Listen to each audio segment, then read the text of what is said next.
こんにちは、有科ジュです。ロサンゼルス在住の日本人アーティスト、倉持伊吹さんがパリを訪れたので、一緒にお話をしながら、舞踏はどのように他のアートに影響を与えていくのかを考えたいと思います。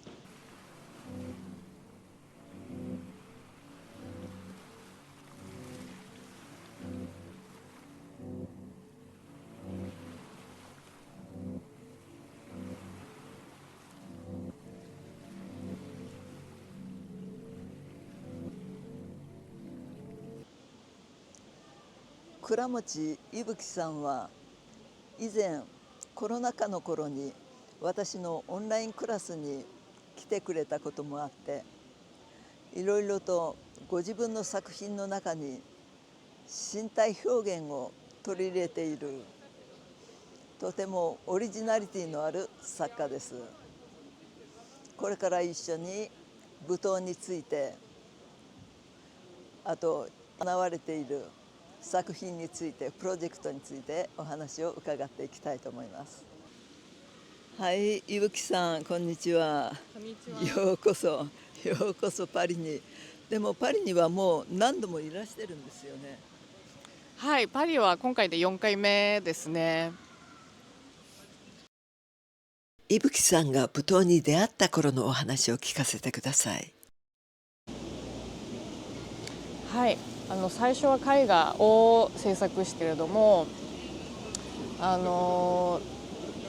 ミュージシャンだったりダンサーだったりたくさんの方とコラボレーションする機会に恵まれまして、ライブペイントを中心にパフォーマンスで行うようになりました。その中でどんどん自分も体を動かしていきたいと思うようになったんですね。それで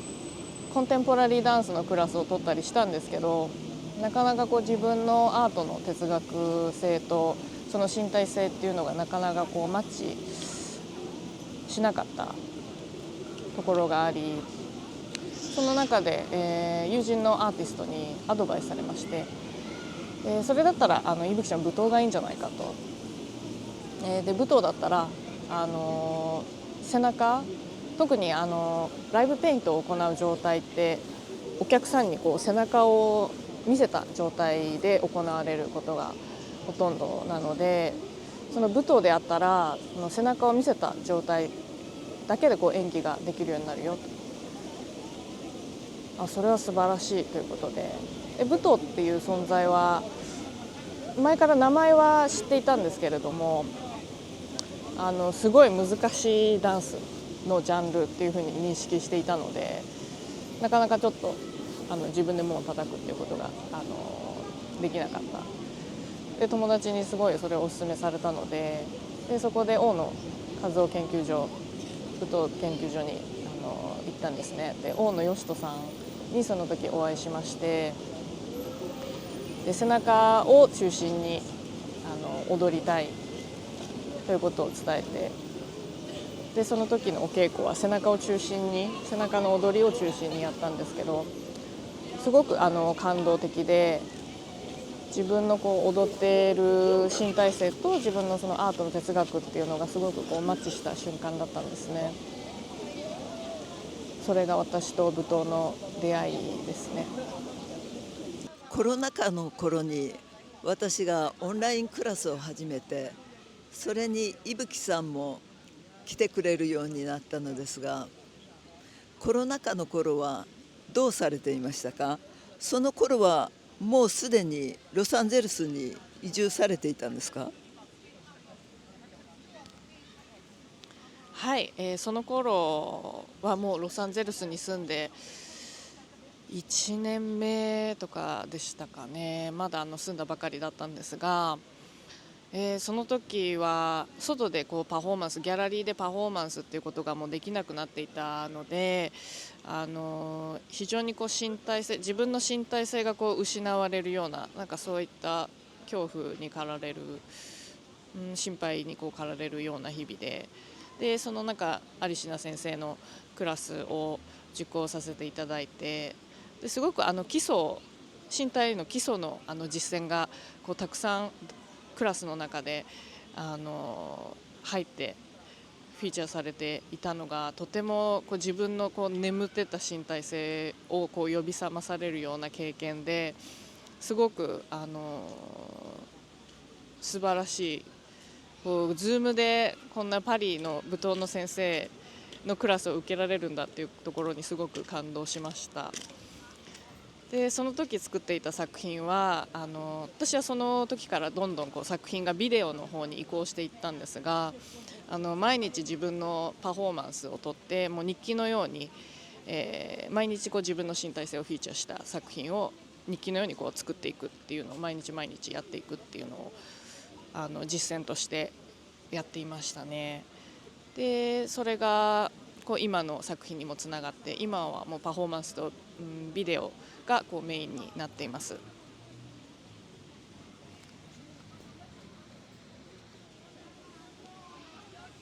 その美術家で美術家自身の体を使った表現とか、美術家自身がその作品に現れるものって、シンディ・シャーマンとか草間彌生さんの若い頃とか、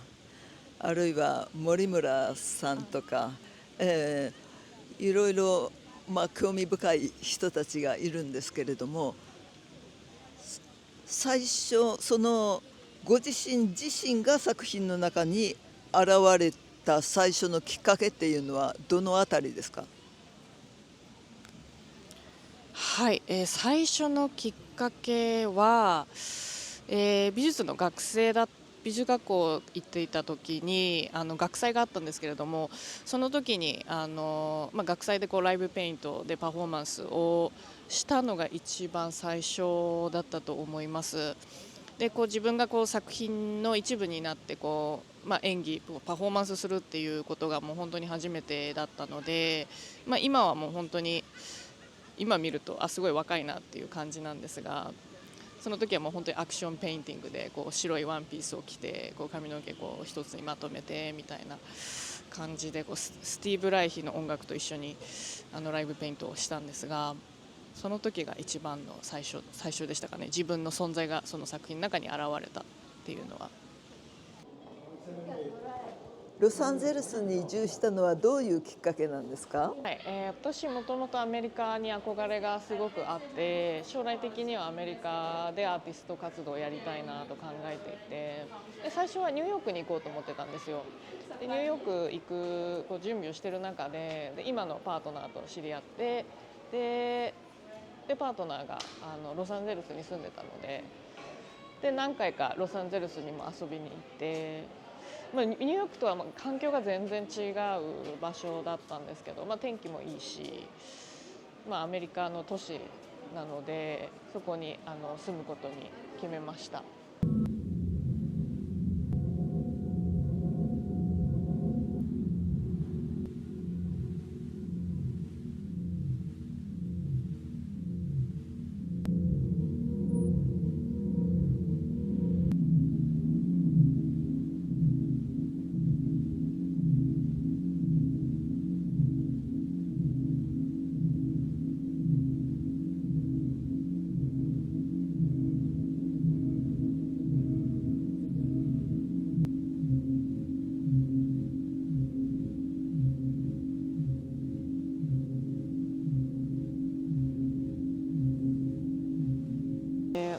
私その男性と女性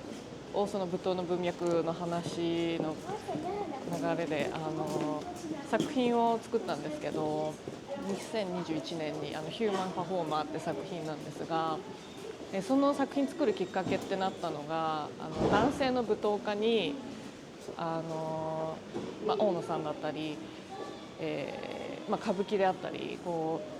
男性がこう女装をして演じられるものは高級だっていうふうに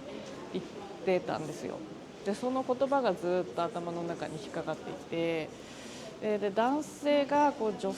装をして演じられるものはそう美しい高級、じゃあその女性が演じられるもの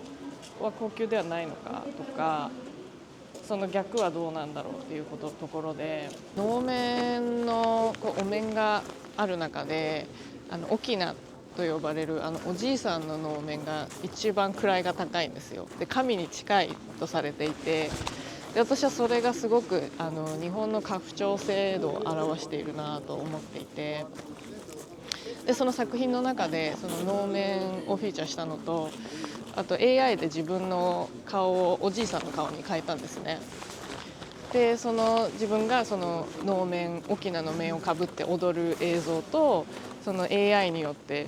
老人のおじいさんと化した自分の顔、また今の現在の自分の顔、あとは小面の面ですね、若い女性の面の能面の映像をこう組み合わせてで作った「ヒューマンパフォーマー」っていう作品が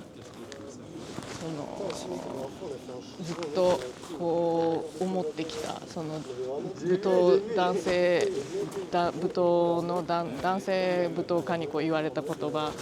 をこう考えた中で、それがすごくこうアンサーというか、その問いかけみたいなものがその作品の中に入ってます。伊吹さんはこの来仏の機会に私のパリクラスにも参加してくれました。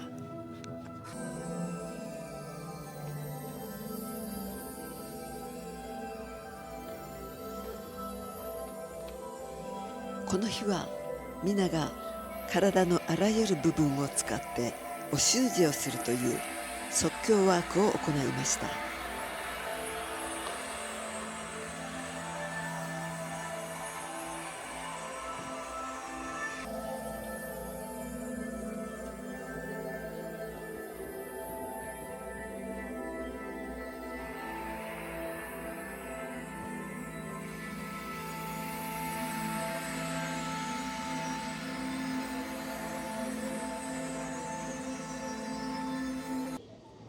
はい、有科先生の舞踏クラスはさまざまな、こう哲学的こう仏教の概念だったりとかをこう文字の形に合わせて踊ったりとか、すごくプラクティカルで、とても身体実践においてすごく大事な基礎と、創造性と、2つのこうバランスが絶妙にこう相まって素晴らしい体験でした。本当に大好きな有科先生のクラスで素晴らしかったです。ありがとうございます。はい、じゃあ最後にこれからの抱負について、何かお話してください。はい、私の作品がですね、最近こう、個展を通じてどんどんこうケアっていう方向に、ケアリングっていうのが自分の中ですごく強いテーマとして、大きくなっていってるところで、そのケアっていうところをすごくフィーチャーした作品を作っていきたいなと思っています。そういったそのケアっていうものをフィーチャーした舞踏作品も作っていきたいなと思います。じゃあ今日はどうもありがとうございました。ご視聴ありがとうございました。伊吹さんは私より30歳ぐらいも若いのに、ロサンゼルスで頑張って着々と前進しており感動的です。このチャンネルではこれからも時々他のアーティストを紹介していきます。チャンネル登録、高評価いただければ制作の励みになります。次の動画でお会いしましょう。有科10でした。